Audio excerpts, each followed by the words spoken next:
Yo, DramaLoop fam, get ready for the hottest news dropping right now.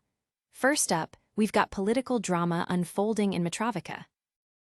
Then, we're diving deep into a major NHS scandal that's rocking Nottingham. And things get spicy with a scandalous affair involving Biman Bangladesh Airlines. Finally, we're uncovering a massive corruption probe shaking the Philippines. You won't want to miss this. Don't forget to like, subscribe, and hit that notification bell. Serbian List sparks outrage by holding rally inside university. This isn't just politics as usual, it's a blatant disregard for academic integrity.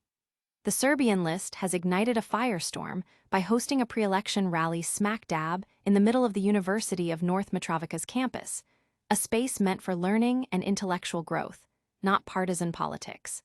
This move has sent shockwaves through the student body, who are rightfully outraged by this brazen violation of university autonomy. What exactly happened? The Serbian List kicked off their campaign with a midnight speech and then escalated things with a full-blown rally held in the amphitheater of the Faculty of Technical Sciences in Mitrovica.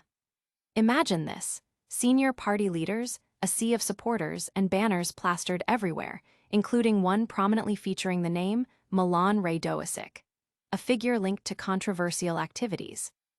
This wasn't just a casual gathering, it was a calculated political spectacle staged on sacred academic ground. Students, some of whom have been active in protests themselves, wasted no time in issuing a strong public statement.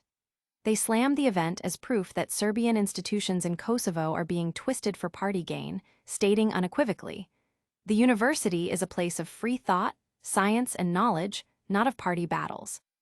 They went on to call the use of university facilities for rallies shameful and an offense to the dignity of students and professors, directly undermining the core principles of university independence. It belongs to students, professors, and science, not to the Serbian List or any other party, they declared, leaving no room for doubt about their stance. Students and faculty across the board are calling this an unacceptable politicization of education, demanding that university spaces be protected from partisan agendas. The incident has ignited a fierce debate about the boundaries between political campaigning and academic freedom. Stay tuned, because the fallout from this university scandal is just the beginning. Next, we're heading to the UK, where a massive NHS maternity scandal is about to blow up. Maternity scandal families find solace in police transparency. In a developing story that has gripped the nation, families affected by the devastating maternity failings at Nottingham University Hospitals NHS Trust are reporting a sense of reassurance following a recent security breach within the ongoing police investigation. This breakthrough comes amidst the largest independent inquiry into NHS maternity services, with police continuing a separate corporate manslaughter investigation. Here's the latest. A crucial Family Day event was held recently in Carrington, providing updates on the extensive review. The atmosphere, initially tense, reportedly shifted to one of guarded optimism as families applauded the police's handling of a significant security incident. The breach involved a member of staff working on Operation Perth, the code name for the corporate manslaughter investigation, who was suspended after sensitive information was altered or deleted from police systems. Nottinghamshire Police's Deputy Chief Constable, Rob Griffin, confirmed the swift action taken upon discovering the issue, stating that auditing procedures uncovered the problem and identified the individual believed to be responsible. The force has proactively referred itself to the Independent Office for Police Conduct and the Information Commissioner's Office, demonstrating a commitment to transparency and accountability. This development is particularly significant given the scale of the inquiry. Approximately 2,500 cases involving neonatal deaths, stillbirths, and severe harm to mothers and babies are being examined by independent midwife Donna Ockenden. Adding to the momentum, Michelle Welsh, MP for Sherwood Forest, announced she has secured a historic debate in the House of Commons on October 13th dedicated to baby loss, the first of its kind in 3 decades. Dr. Jack Hawkins, whose daughter Harriet was stillborn in 2016 due to maternity failings at the same hospital trust, shared his perspective. "We feel really reassured that they found a problem, dealt with it, and are looking into it further." He emphasized how the police's openness about the breach and their concern about maintaining trust has been paramount for the affected families. Families involved are continuing to push for a national public inquiry, arguing that it's the only way to hold all parties, including regulators, accountable. They believe a public inquiry, compelling evidence under oath, is essential to understand the full scope of the failings and prevent future tragedies. But the fight for justice in the UK is far from over, and the revelations keep coming. Up next, we're jetting off to Biman Bangladesh Airlines for a scandal that's truly out of this world. High-flying honeytrap, Biman Bangladesh Airlines cabin crew accused of elaborate romance scam. Prepare for a story that's more dramatic than any in-flight movie. Two air hostesses from Biman Bangladesh Airlines are at the center of a sensational scandal, accused of a sophisticated honeytrap operation involving wealthy businessmen, lavish gifts, and chilling blackmail.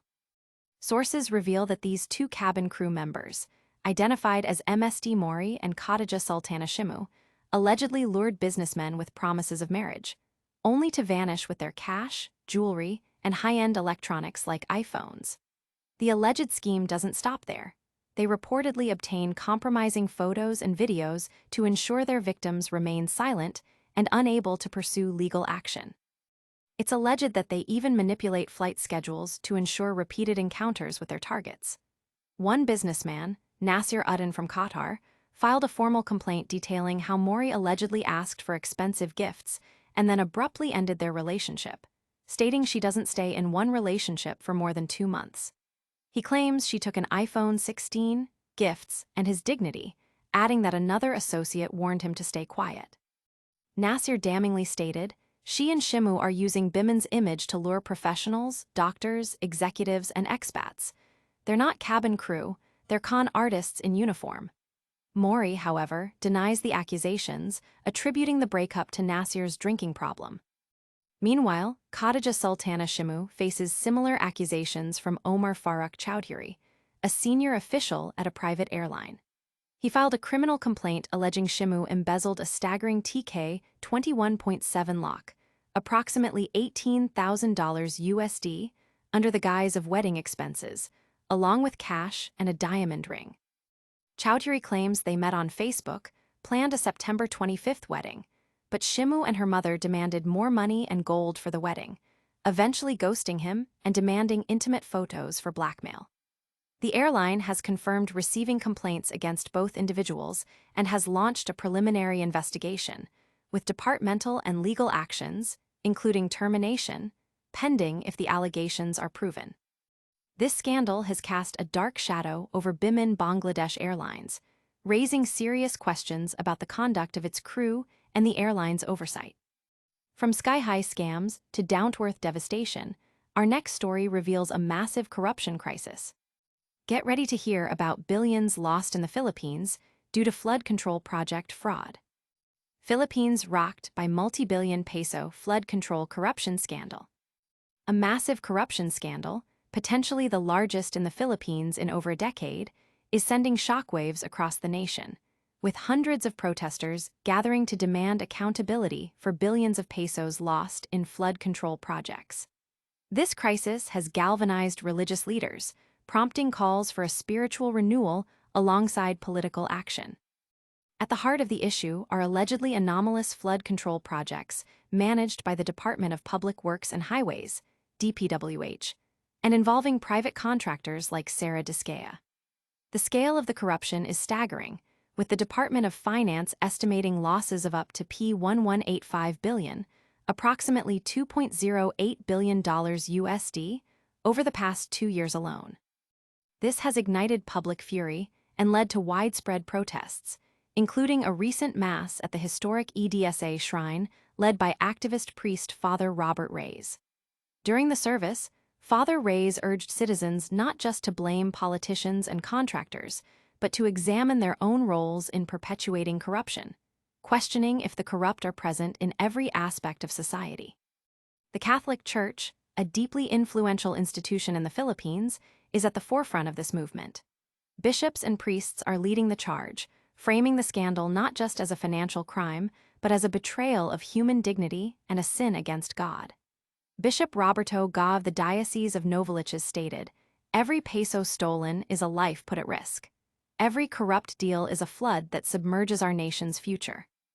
Bishop Jose Colin Bagaforo of the Diocese of Kidapawan echoed these sentiments, emphasizing that stealing from the poor is a grave sin.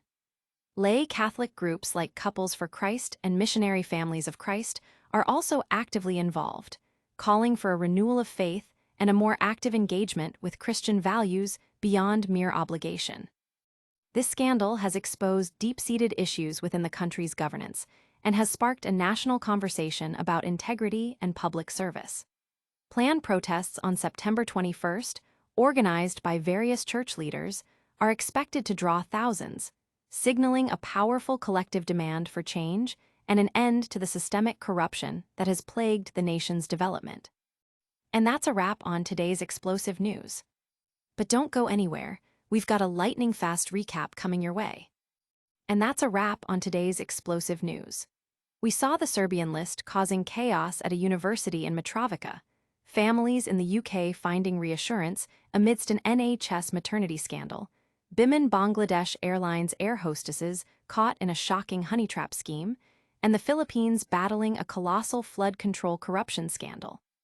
Don't forget to hit that like button, subscribe to DramaLoop for all your breaking news updates, ring that notification bell so you never miss an episode, and drop a comment below telling us what you think.